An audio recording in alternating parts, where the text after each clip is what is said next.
$4 million. That's the number that turned my life upside down. My grandparents built an empire, homes, investments, a future carved out of decades of discipline. And when my mom and grandparents died in a single tragic accident, all of it, every last dollar, the house, the stocks, the future, legally became mine. But before my 18th birthday, my stepdad tried to snatch it all. He thought I was too young, too naive, too broken to stop him.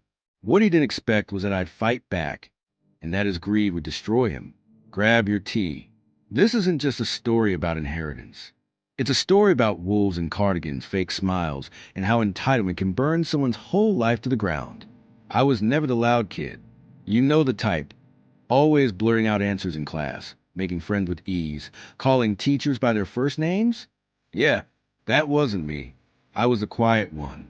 The kid who stayed after class to erase the board, who preferred reading in the corner to recess. My dad used to say I had old man eyes in a teenager's body. Eyes that watched, remembered, but rarely spoke. And then my dad died. A sudden illness. Nothing anyone could do. My mom was wrecked. For years it was just the two of us, stumbling through grief. And then she met Mark. He was tall, confident, the type who looked like he never doubted himself. He carried himself like someone used to being listened to. And he had a son my age, Brian. At first, I tried to be hopeful. I wanted my mom to be happy. I wanted a family again.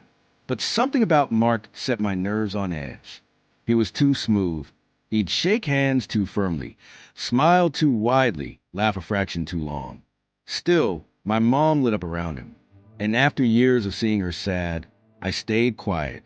The only constant in my life, the only real safe place, was my grandparents. They were old school.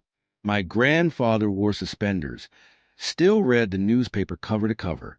My grandmother believed in saving every receipt just in case. But they weren't just frugal, they were brilliant. They invested in real estate back when land was cheap. They bought dividend stocks when others panicked. Over decades, their wealth grew until it was worth $4 to $5 million, plus a beautiful $1 million home. But here's the thing, you'd never know it. They still drove the same car from the 90s, still shopped at discount stores. To them, money wasn't for showing off, it was for building security, for passing something down. They took me under their wing. They showed me how compound interest works using jars of pennies. They taught me how to read the stock section. They told me, money isn't loud, money whispers. Character matters more than credit scores. If someone shows you who they are when there's no money at stake, believe them. I carried those lessons like armor, and I would need them more than I ever knew. Brian and I, we were oil and water. He was the kind of kid who believed rules were optional. If a teacher said no phones, he'd text under the desk anyway. If homework was due, he'd copy mine at the last second. He wasn't stupid. He just never cared to try. Mark treated him like royalty. When Brian failed a test, Mark would take him out for ice cream. When I aced a test, Mark would smirk and say, "Don't get cocky." Brian hated visiting my grandparents. He'd lounge in their pool, raid their fridge, and beg for money. They never connected. He didn't see the wisdom. They were just old people with rules. Meanwhile, I absorbed everything. I spent weekends shadowing my grandfather, learning how to repair a leaky pipe, balance a checkbook, negotiate with contractors. Brian? He slept in and complained that the Wi-Fi was slow. Even then I knew my grandparents saw through him. They saw who respected their legacy and who didn't. Here's where things get interesting. Mark, my stepdad, was slick. He bragged about having an accounting degree, about knowing the markets. He offered to help out with my grandparents' finances. At first, it was small things, balancing a spreadsheet, reviewing statements. My grandparents, kind-hearted, trusting, let him, and eventually, they hired him to manage parts of their portfolio. I hated it. My gut screamed it was a bad idea. But I was a kid. Who was I to question grown-ups about money? Still, I watched. Every smile he gave my grandparents, every helpful suggestion, every time he slipped into conversations about wills and trusts, I noticed. And I thought, wolves wear cardigans. Around this time, Brian started spreading rumors at school. He told kids I was grandpa's favorite and that I was going to inherit millions. He made it sound like a joke, but kids repeated it. Teachers gave me strange looks. One even pulled me aside and said, "Money can change people. Don't let it change you." I wanted to scream, "I don't have money," but the rumor spread. Suddenly I was the rich kid, even though I wore thrift store clothes. Brian loved it. He'd smirk in the cafeteria. "Hey, future millionaire, can you buy me lunch?" His friends laughed. Mine grew distant. Mark didn't stop him. In fact, I caught him once leaning down to whisper, "Keep it up, son." Let him feel the pressure. That's when I knew. Mark wasn't just manipulative. He was raising Brian to be just like him. Even neighbors got involved. Mrs. Patterson down the street accidentally asked me one day, "So, your grandparents are loaded, huh? Must be nice knowing you'll be taken care of." I froze. I hadn't told anyone. That meant Mark or Brian had been talking. My grandparents warned me, when people start sniffing around your money, watch who shows up and who disappears. I didn't know it then, but those little rumors, those little whispers, they were practice runs for what would happen later. When the real inheritance came into play, gossip would turn into full-blown character assassination. Looking back, all the signs were there. Mark hovering over financial statements like a vulture. Brian smirking as he spread rumors about money that wasn't even his. Neighbors suddenly taking interest in me. Teachers warning me to stay grounded. At the time, I just wanted to survive high school. But the storm was already forming. And when tragedy struck, when my grandparents and my mom were ripped from me in a single instant, Mark saw his chance. He thought my grief would make me weak. He thought he could slide into control and never let go. What he didn't know was that my grandparents had prepared me for wolves like him. It started with silence. At first, I told myself it was nothing. My grandparents had gone overseas with my mom, just a few weeks away. Time zones were messy. Internet was spotty. But when 2 whole days passed with no contact, my stomach tied itself into knots. I called. Voicemail. I emailed. No reply. I even contacted the hotel. They told me my family had checked out 2 days ago. That's when the dread became certainty. I asked Mark if he'd heard anything. He waved me off. "They're fine. Probably traveling. Stop worrying." But worry was all I did. Then, in the middle of third period at school, I got called to the principal's office. Mark was waiting. Brian, too. I'll never forget the look on Mark's face. Not grief, not shock, just composed. Like a man who had already practiced this moment in the mirror. "There's been an accident," he said, voice low and heavy. "Your grandparents died instantly. Your mom, she held on for a few hours in surgery, but she's gone too." The room spun. The air thinned. My chest caved in. I remember clinging to the chair like it was the only thing keeping me from being sucked into a void. I screamed. I cried. I begged him to tell me it was a mistake. But Mark just placed a heavy hand on my shoulder and said, "You have to be strong now." Strong? How could I be strong when my entire family had been wiped out in one moment? The funerals were a blur. 3 services, back to back. The kind of week no teenager should ever live through. I remember the smell of lilies, the polish with the caskets, the sound of relatives I barely knew sobbing in the pews. Some people hugged me too tightly. Others looked at me like I was fragile glass. I hated all of it. But what I hated most was the whispering. Relatives who never visited suddenly showed up asking Mark about arrangements. Neighbors brought casseroles but stayed too long, slipping questions into their condolences. "So, what happens with the house?" one of them asked, as if I was supposed to have an answer. Brian walked around the reception like he was bored, sighing loudly, scrolling on his phone. Mark played the grieving widower role perfectly. Head bowed, voice soft, tears at all the right moments. But I watched him, and I knew his grief wasn't for my mom. It was for the power he hadn't yet claimed. After the funerals, my extended family started circling. Some uncles and aunts offered real comfort. Others, not so much. One uncle pulled me aside. Listen, kid, you're young. You can't handle all that money. Why don't you let the adults manage things? I nodded politely, but inside, anger flared. It wasn't even his business. He barely knew me. Later, I overheard him talking to Mark in hushed tones. I couldn't catch the words, but I saw the way they looked at me, like I was a prize, not a person. That night, I sat in my room and wrote in my notebook, trust no one, document everything. Remember what Grandpa said, money reveals people. A week later, I sat in a lawyer's office surrounded by shelves of leather-bound books and the faint smell of coffee. The estate attorney, a kind but firm man named Mr. Harlan, adjusted his glasses and explained everything.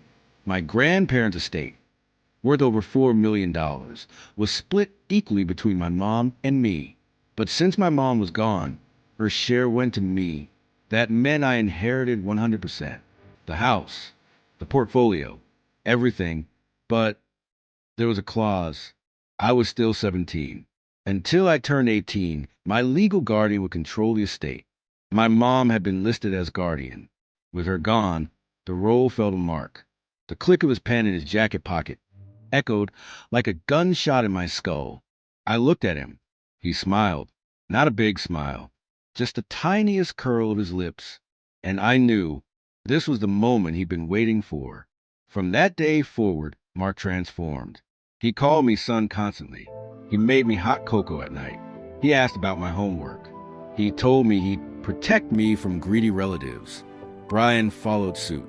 Suddenly he wanted to be brothers. He'd drape an arm over my shoulder, invite me to play video games, even offer me a soda from the fridge. It was all fake. I knew it, but grief is a lonely place, and part of me wanted to believe them. Still, I remembered my grandparents' warnings.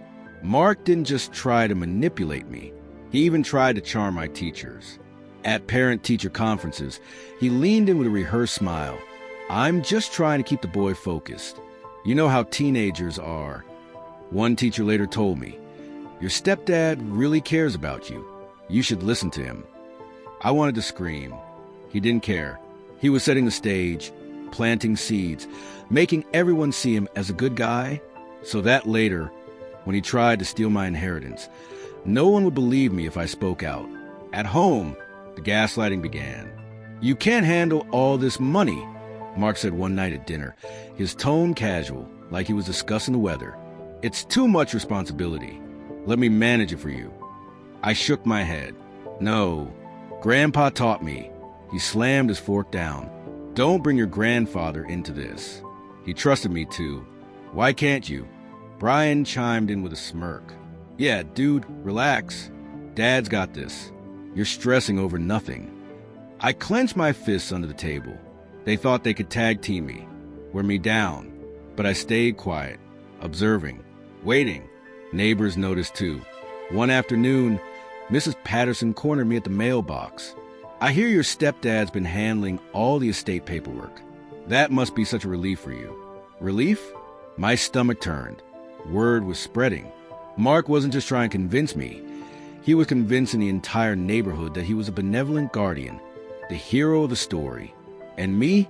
I was painted as a fragile orphan, too lost to know what I needed. It was brilliant and terrifying. The mask slipped one night. Mark came into my room after Brian had gone to bed. His face was calm, but his eyes were cold. When you turn 18, he said, you're going to be overwhelmed. College, bills, money, it's too much. Sign everything over to me. Let me handle it. No, I said, voice steady. He leaned closer. If you don't, I'll do what I have to do. What does that mean? I whispered, don't test me. Then he left, closing the door softly behind him. I sat there in the dark, heart pounding, knowing this wasn't just about money. This was about power, control, ownership of me, and I had to find a way to fight back. I called Mr. Harlan, the lawyer, late one night. I whispered into the phone like a spy. He listened quietly, then said, document everything, emails, conversations, anything you can get. When you turn 18, we'll move. If he's stolen funds, he'll pay. I wrote everything down. Every comment, every smirk, every threat. I even bought a cheap recorder, hiding in my backpack. If Mark slipped, I'd have proof. The neighborhood turned into a rumor mill. At the grocery store, I overheard Mrs. Patterson whispering, "I hear Mark's managing millions for that boy. Poor kid wouldn't know what to do without him." Another neighbor added, "Better that the adult takes charge. Teenagers are reckless." I wanted to shout, "It's mine. It's not his. Stop believing him." But I swallowed it, let them talk, because when the truth came out, their shock would be delicious. A week before my 18th birthday, Mark tried one final play. He cooked steak dinners, bought me a new jacket, even gave me a fatherly talk on the porch. "You know I love you, right?" he said, voice soft. "I just want what's best. Sign it all over to me, just temporarily. I'll handle the stress. You can focus on being a kid." I stared at him, letting the silence drag out. Then I said, "No," his smile didn't reach his eyes. "Then you're making a mistake you'll regret." The real breaking point came when I caught Brian in my grandparents' study. He was rifling through drawers, pulling out old photos, financial documents, anything he could find. "What are you doing?" I snapped. He shrugged. "Dad said we should get familiar with the place. You know, before it's ours." Ours? The words sliced through me like glass. I yanked the papers from his hands. "It's not yours. It never will be." Brian smirked. "We'll see." And that's when I knew the battle wasn't coming. It was already here. The house didn't feel like home anymore. It felt like a stage. And every time I walked down the hallway, I could feel Mark's eyes following me, calculating. Brian strutted around like the heir to a throne, like he already owned everything. I stopped spending evenings in the living room. I avoided family dinners whenever I could. My safe spaces became the library, the attic, even the garage. Anywhere I could breathe without the weight of their scheming pressing down on me. But time was ticking. My 18th birthday was getting closer, and so was the inevitable war. The morning of my birthday, the air in the house was different, thicker, heavier. Mark knocked on my door, holding a wrap box with a smug smile. "Happy birthday, son," he said. I opened it. It was a leather briefcase. "You'll need this," he added, "for signing important documents." The way he emphasized the word, signing, made my stomach twist. That was the day everything changed. Mr. Harlan called me to confirm that the state transfer process had begun. The accounts, the house, the portfolio, all of it would soon be in my name. But Mark wasn't going to let go without a fight. By afternoon, he had already filed to contest the will, claiming I was unfit to handle the money. He called it protective guardianship. I called it what it was: theft. The first court date was set 2 weeks later. Walking into that courtroom felt like stepping into a battlefield. The walls were lined with wood panels that seemed to hum with history. My palms were sweaty, my heart racing, but I held my head high. Across the aisle, Mark sat in a tailored suit, polished and rehearsed. Brian sat just behind him, arms crossed, smirking at me like he'd already won. The judge entered, gavel striking once. Case number 4821, in the matter of guardianship and estate mismanagement. Mark's lawyer went first. He stood tall, buttoned his jacket, and began, "Your Honor, my client has been nothing but a devoted stepfather. He's cared for this boy in his darkest hour, managing millions responsibly. To suggest otherwise is an insult to his sacrifice." I bit my tongue, my nails digging into my palms. Lies. All of it. Then Mr. Harlan rose, calm and steady as ever.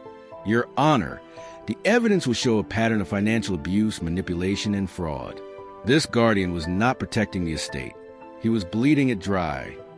The judge nodded, adjusting his glasses. "Proceed." The first witness was a forensic accountant. He laid out receipts, statements, charts, and spreadsheets. "Guardians may use funds for necessary expenses only," he explained. "Property taxes, insurance, maintenance." He flipped to a page. "Here we have a $3,100 charge labeled client dinner. This occurred on the same day as Brian's birthday." He flipped again. $5, 800 labeled temporary asset. This was a motorcycle. Page after page revealed thousands spent on electronics, designer clothes, luxury items. None of it qualified as necessary expenses. Mark's lawyer objected. Speculation. The judge waved him off. The documents speak for themselves. Mark shifted in his seat, jaw tightening with every page. Brian tapped his foot nervously for the first time, the smirk fading. Then came my turn. Standing before the court, I felt the weight of every eye in the room pressing against me. My voice trembled at first, but then it steadied. I told him about the threats. The late-night conversations where Mark demanded I sign everything over. The way he tried to convince the neighborhood, my teachers, even my relatives that I wasn't capable. I described the gaslighting, the manipulation, the lies. At one point, Mark jumped up. "That never happened," he shouted. The judge banged his gavel. "You'll have your turn. Sit down." For once, Mark looked small. When it was his turn to testify, he turned the charm back on. He put on his best fatherly voice. "Your Honor, I've been this boy's father in every way that counts. He's grieving. He's vulnerable. He doesn't understand money. I only wanted to protect him from making mistakes." Mr. Harlan slid a folder across the table. Protect him? By threatening him at night? By buying luxury items with his funds? Mark stammered. That was the household. Really? Harlan cut in, holding up a receipt. Household needs included a Rolex. The courtroom chuckled. The judge silenced him with a gavel, but the damage was done. Mark's face flushed crimson. He looked at Brian, desperate, but Brian just stared at the floor. The trial dragged for hours. Objections, cross-examinations, paper after paper revealing how Mark had siphoned funds for his own indulgence. Finally, the judge leaned forward. His voice was calm but firm.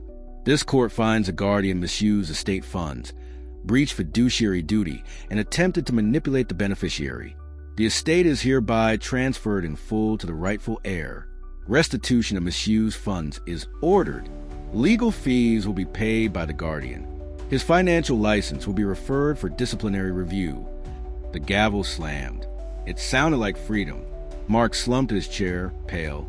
Brian's smirk had completely vanished. For the first time, I saw fear in his eyes. And me, I felt lighter.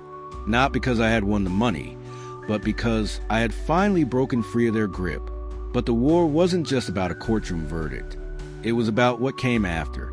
Sheriffs showed up 2 weeks later to escort Mark and Brian out of my grandparents' house. I stood on the porch as they carried boxes to curb. Mark's eyes burned holes into me, but he said nothing. Brian muttered curses under his breath as he dragged his stuff out. They had entered our lives through the front door. They left like trash on the sidewalk. Word spread fast. Clients dropped Mark. His license was suspended pending review. Without income, without reputation, he had nothing. Rumors swirled that he was couch surfing, begging relatives for help. Brian posted angry rants online, blaming me, calling me a snake and fake family. But likes and comments don't pay rent. Eventually, even he went silent. I moved into my grandparents' house. At first it felt heavy, like every wall carried memories, like the air itself whispered their absence. But slowly it became mine. I set rules. Quarterly audits by independent CPAs. A 3-month cash buffer. No loans, no cosigns, no quick investments, no matter how tempting. And absolutely no touching principal for at least a year. Neighbors who once whispered started treating me differently. Mrs. Larkin brought me apple bread and said she admired how I handled myself. Mr. Chin asked if I'd keep the Halloween candy tradition alive. Yeah, I said, I will. I even started therapy, untangling the knot in my chest, learning that saying no wasn't selfish, it was survival. The first holiday alone, I decided to host. I made roast chicken, mashed potatoes, and 2 pies because Grandma always said, 1 pie is responsible, 2 pies is hospitable. Some cousins came, a few friends. It wasn't perfect, but it was warm. We went around sharing lessons from the past year. When it was my turn, I said, boundaries are love wearing armor. That night, I stood on the porch. Wind rustled through the trees Grandpa planted decades ago. I whispered, I kept it safe. I'm keeping me safe too. Money didn't buy courage. It didn't erase grief. But it bought time. Time to heal, to choose who sat at my table, to rebuild. And it revealed truths. Users get loud when the spigot closes. Good people stay when there's nothing to gain. Wolves wear cardigans. Family is a verb, not a noun. Mark? Homeless. Jobless. License revoked. Brian? Adrift. Learning charisma doesn't cover rent. Me? Still healing. Still learning. Still making pancakes on Sunday mornings. But every night I lock the same front door my grandfather once locked. And I know I didn't just inherit assets. I inherited standards. And that's worth more than $4 million. The weeks after the court case were strangely quiet. Almost too quiet. After months of Mark's presence looming over everything I did, the silence felt both freeing and unsettling. For the first time in years, I could walk through my house without feeling watched, without worrying about some manipulative comment waiting around the corner. But peace has its own challenges. When the storm dies down, that's when you hear the echoes. That's when the memories come back sharper, louder. The grief I had buried under anger came back like waves crashing on rocks. I'd sit at my grandparents' dining table, staring at the empty chairs, remembering how Grandpa used to tap his spoon against his coffee mug when he was thinking, how Grandma always hummed when she cooked. The silence made me realize just how much was gone. Therapy helped. My therapist reminded me that grief isn't linear, that some days will feel like progress and others like being dragged backward. I admitted I was angry, not just at Mark, but at myself. Angry for not speaking up sooner, when I felt something was wrong. Angry for letting Brian's jabs in school go unanswered. Angry for every moment I had swallowed my words instead of spitting them out.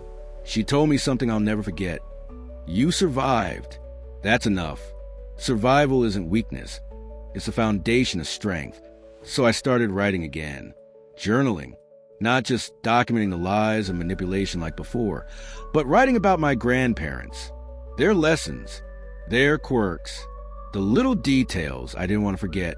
Writing was my way of keeping them alive in the corners of my memory, where Mark could never reach. But outside the walls of my home, the gossip hadn't stopped. It had only changed flavor. Some relatives reached out with syrupy voices, suddenly remembering my number after years of silence. Sweetheart, we were thinking maybe you shouldn't be alone so much. You could come live with us. Families should stick together, right? They never said the quiet part out loud, but I could hear it anyway. Families should share the money, right? I politely declined, then blocked numbers. Even neighbors tried their luck.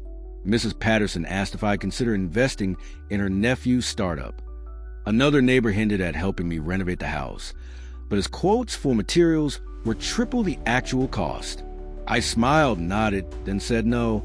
My boundaries got sharper by the day. At school, things were weird too. Rumors about my inheritance had spread far and wide thanks to Brian's big mouth. Some kids treated me like a celebrity, others like a target. I heard whispers, "That's the kid with millions," followed by laughter or worse, jealousy. Teachers seemed to tread lightly around me now, almost cautious, like I had some kind of invisible shield protecting me. One day, a kid I barely knew sat next to me at lunch. "Hey, man, congrats on winning the lottery." He grinned, shoving his tray aside. "So, listen, my cousin's got this crypto thing going. Guaranteed returns. You in?" I almost laughed. "No, not interested." He shrugged. "Your loss." Whisper. No, it was his loss. Because I wasn't about to let another opportunist sink their claws into me. Brian tried to stir the pot too. He couldn't stand being irrelevant. He posted on social media, claiming I had ruined his dad's life and stolen money that wasn't really mine. He called me greedy, heartless. He painted himself as a victim. The comments section was brutal. Some people believed him. Others roasted him, pointing out that he'd lived off his dad's lies and my grandparents' money for years. Eventually, the posts slowed down. Then they stopped. But he wasn't done with me. One afternoon, I found him waiting outside my school, leaning against the fence, arms crossed, that smug grin plastered across his face. "Enjoying playing King of the Castle?" he asked. I kept walking. He followed. "You think this is over? My dad's gonna bounce back. We'll get what's ours." I stopped and looked at him. Really looked at him. He wasn't smirking anymore. His eyes were desperate. Hungry. He wasn't a threat. He was pathetic. "You'll never get it," I said calmly, "because it was never yours." I walked away. For once, he didn't follow. The house slowly transformed from a place haunted by manipulation into a sanctuary again. I redecorated rooms. I painted walls. I donated old furniture that carried bad memories. Piece by piece, I reclaimed the space as mine. I also started keeping the traditions alive. Every Saturday, I cooked breakfast the way Grandma used to, pancakes with too much syrup, bacon that sizzled just a little too long. Every Sunday evening, I sat on the porch with a book like Grandpa always did. Neighbors began to notice. They'd wave. They'd stop by. But this time, it wasn't about money. It was about connection. Holidays were the hardest. That first Thanksgiving, I cooked everything myself. I burned the rolls, undercooked the turkey, and almost set the mashed potatoes on fire. But when I sat at the table, alone but surrounded by the smell of food and the flickered candles, I felt proud. Proud that I hadn't let Mark steal the one thing that mattered most, my family's legacy. Still, the loneliness crept in. Therapy helped, but so did opening up to new people. I joined a community volunteering group. At first, I thought I'd feel out of place. But stacking canned goods at the food bank, cleaning up parks, helping kids with homework, it grounded me. It reminded me that money was a tool, not a crutch. That's when I met Jenna. She was loud, funny, always covered in paint from her art projects. She didn't care about my inheritance. In fact, she didn't even know about it at first. We bonded over music, books, and sarcasm. For the first time in years, I felt like I could breathe around someone. But even that came with challenges. When she eventually found out about the inheritance. Because secrets don't stay secrets forever, she didn't ask for anything. She didn't hint at opportunities. She just looked at me and said, "That must have been a lot to deal with. I'm sorry." And for once, I believed someone actually meant it. Life wasn't perfect. The scars were still there. Some nights I still woke up sweating, hearing Mark's voice in my head, threatening, demanding. But every day I got stronger. Every day I chose to live by the lessons my grandparents gave me. Money didn't change me. It revealed everyone else. And what I saw was both horrifying and clarifying. Wolves wear cardigans. Friends reveal themselves in silence. And family is a verb. When people ask me now if I regret not giving Mark a second chance, I just laugh. A second chance? He already had dozens. He used every one of them to tighten his grip. Losing everything wasn't karma. It was simply the consequence of his own choices. Brian still floats around the edges of my life, a ghost of what could have been. I hear stories, him couch surfing, him trying and failing to launch a YouTube channel, him begging for money on GoFundMe. Sometimes I almost feel pity. Almost. But then I remember the smirk on his face when he said, "Before it's ours." And I remind myself, pity is not the same as forgiveness. So now, every night when I lock the door, I wish the same words. I kept it safe. And maybe one day, when I pass it on, I'll know for sure that my grandparents are smiling. The months that followed were like walking across a bridge between two lives. On one side was the chaos, the manipulation, the fear. On the other side was freedom, but also a strange kind of emptiness. I had won, yes, but victories don't erase scars. At first, I tried to ignore the emptiness. I filled my days with tasks, meetings with Mr. Harlan, setting up accounts, scheduling maintenance of the house, reorganizing everything Mark had left in shambles. But at night, when the house creaked and the wind blew through the old trees, that's when the silence was the loudest. Sometimes I imagine I could still hear my mom's voice calling me down for dinner, or Grandpa's slow shuffle down the hallway. I'd turn my head, expecting to see them, only to be reminded again that they were gone. Grief has a way of sneaking up on you when you least expect it. But grief wasn't the only shadow hanging over me. The fallout from Mark's downfall spread further than I thought. His old clients wanted answers. Some of them called me, furious, demanding to know if their money was safe. I had to direct them to his disciplinary board, explaining over and over that I had no part in his business. One woman shouted, "You ruined him," before slamming the phone down. Another man sighed heavily and said, "I should have known better than to trust him." Brian tried to spin his own version of the story. He told people I had manipulated the courts, that I had framed his dad, that the money had always been meant to be shared. For a while, some people believed him, but lies have short legs. It didn't take long for screenshots, receipts, and public records to spread. Slowly, the tide of opinion shifted. People began to see the truth. And Brian? He faded into the background again, his words carrying less and less weight. Still, I knew better than to let my guard down.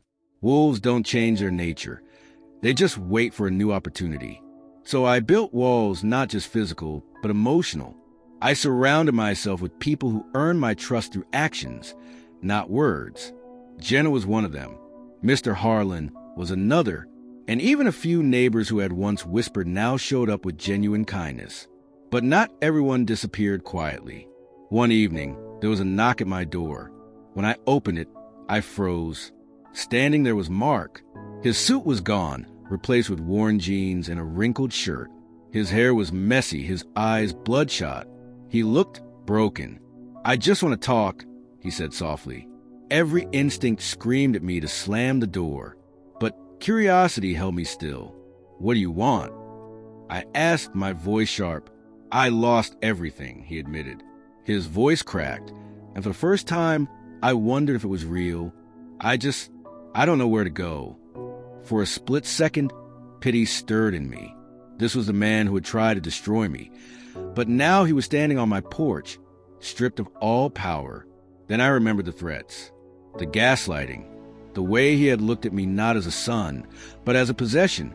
"You made your bed," I said coldly. "Now lie in it." I shut the door in his face. My hand shook after. My heart raced, but I didn't regret it. Some doors stay closed for a reason. News trickled in over the following weeks. Mark had moved into a shelter. He'd tried begging old clients for second chances, but none of them bit. His disciplinary hearing went badly. His license was permanently revoked. He wasn't just down. He was done. Brian fared no better. Without his dad's safety net, he drifted. He tried working a retail job, but quit after 2 weeks, ranting online about how he was too smart to be treated like that. He tried a YouTube channel, but it fizzled after a handful of bitter rants that barely got views. Last I heard, he was crashing on a friend's couch, still waiting for someone else to hand him the life he thought he deserved. Meanwhile, I rebuilt. I set up scholarships in my grandparents' names. I funded a small community program to help kids learn financial literacy, because if there's one thing my story proved, it's that knowledge is power. I hired tutors, accountants, advisors, but this time I chose them carefully. Every agreement was in writing, every deal checked twice, and slowly I began to feel safe. Jenna became a bigger part of my life. She'd come over, paint in the garden, laugh at my terrible attempts at cooking. For the first time, I felt like I wasn't just surviving, I was living. But even then, the shadows didn't vanish completely. Sometimes I'd wake up in a cold sweat, convinced Mark was in the house again. Sometimes I'd hear Brian smirk in the back of my head. Trauma doesn't vanish. It lingers, but it also hardens you. It teaches you what you'll never allow again. And I promised myself I would never allow anyone to take advantage of me again. One night, I sat on the porch with Jenna. The air was cool, the stars bright. She leaned her head on my shoulder and asked, "Do you ever regret it? Any of it?" I thought about it. The pain, the loss, the battles. "No," I said quietly, because I kept it safe. And I kept myself safe. And for the first time, I really believed it. Life after Mark and Brian wasn't a fairy tale ending. It was a slow, deliberate rebuild. And honestly, I prefer it that way. Fairy tales end when the hero rides off into the sunset. Real life keeps going. Bills still need paying. Grief still sneaks in at odd hours. But there's something powerful about building piece by piece, knowing every brick you lay is yours and yours alone. I remember one afternoon, walking through the house with a notebook in my hand. I made a list of things I wanted to change. Paint colors, furniture, even the smell of the place. It still carried faint traces of Mark's cologne, of Brian's cheap energy drinks. I wanted every corner scrubbed clean of them. So I repainted the living room a soft gray. I replaced the heavy curtains with light ones that let the sun spill in. I sold the old couch, the one Mark used to sprawl across like a king, and bought a simple sectional I could sink into. Every change felt like a tiny exorcism. Neighbors noticed, too. They'd wave as they walked past. A few even came over with baked goods or offers to help with yard work. At first, I kept them at arm's length. But slowly I let them in, not because I trusted them completely, but because I realized not everyone was out to take. Some people just wanted to connect. One neighbor, Mr. Chun, told me, "Your grandparents were good people. They'd be proud you're still here, keeping the house alive." That stuck with me. Keeping the house alive wasn't just about walls and windows. It was about spirit. So I started hosting little things. A cookout in the backyard. A movie night with projector against the garage. Nothing huge, nothing fancy, but enough to remind myself that this house wasn't just a fortress. It could be a home again. Still, challenges came. A distant cousin tried to contact me through Facebook, claiming he was worried about me and that family should help family. His message ended with, "I've got a business idea, just need some seed money." I blocked him. Another time, an old teacher reached out, suggesting I donate to school fundraiser, since you're so fortunate now. The tone stung. Not a genuine request, but an assumption, like my money was community property. I learned how to say no without guilt. No is a full sentence. Therapy reinforced that. Every session was a reminder that my boundaries weren't cruelty. They were survival. And the more I practiced, the easier it became. Jenna became my anchor. She didn't care about the money. She cared about whether I remembered to eat, whether I showed up to watch her art shows, whether I laughed at her terrible puns. She teased me for being too serious sometimes, dragging me out of my head when I got lost in worry. One night, while painting the garden, she said, "You know what I like about you? You don't let money define you. Most people would, but you let it reveal others instead." And she was right. That's what my grandparents had always taught me. Money whispers. It doesn't brag. And it doesn't change your character. It just shines a light on it. I carried that lesson everywhere. Years later, when I look back, I realized Mark and Brian had taught me something too, though not in the way they intended. They showed me exactly what entitlement looks like. Exactly how manipulation sounds. Exactly how far greed will push a person. And because of that, I can spot those traits a mile away now. Do I hate them? No. Hatred takes energy I'd rather use elsewhere. Do I forgive them? Not really. Forgiveness is a gift, and they never earned it. What I do is accept. Accept that they chose their path, and I chose mine. And mine doesn't include them. Brian still pops up occasionally. A mutual friend will mention seeing him working odd jobs, or someone will send me a screenshot of him ranting online. I don't respond. I don't engage. Ghosts can only haunt you if you open the door. Mark? Last I heard, he drifted out of state. No job, no stability. Just a man who gambled everything on greed and lost. Sometimes I wonder if he ever thinks about me, about the family he could have built if he'd chosen honesty over control. But then I remember the way he said, "Sign it over or I'll do what I have to do." And I stopped wondering, because some people don't change. They just run out of chances. The last piece of closure came one night when I was sitting on the porch, watching the stars. I remembered how Grandpa used to sit in the same spot, newspaper on his lap, radio humming softly. I whispered into the dark. I kept it safe. I kept me safe too. And for the first time, the weight lifted. The inheritance wasn't just money. It was responsibility. It was tradition. It was a gift of resilience passed down through generations. And I finally understood what it meant to honor that. So here I am, Still cooking pancakes on Sundays. Still locking the same front door my grandfather once locked. Still learning. Still healing. Still choosing who I let into my circle. And every night, before I turn out the lights, I remind myself, I didn't just inherit assets. I inherited standards. And that is priceless. What would you have done? Would you have handed control to keep the peace? Or would you have fought? No one could tear everything apart? Drop your thoughts in the comments. I'll be reading them all. If you love dramatic Reddit stories about entitlement, greed, and karma, hit subscribe, tap that bell, and welcome to Reddit Tea. Here we sip, we spill, and we learn. Take care of yourself. Protect your name. And remember, no is a complete sentence.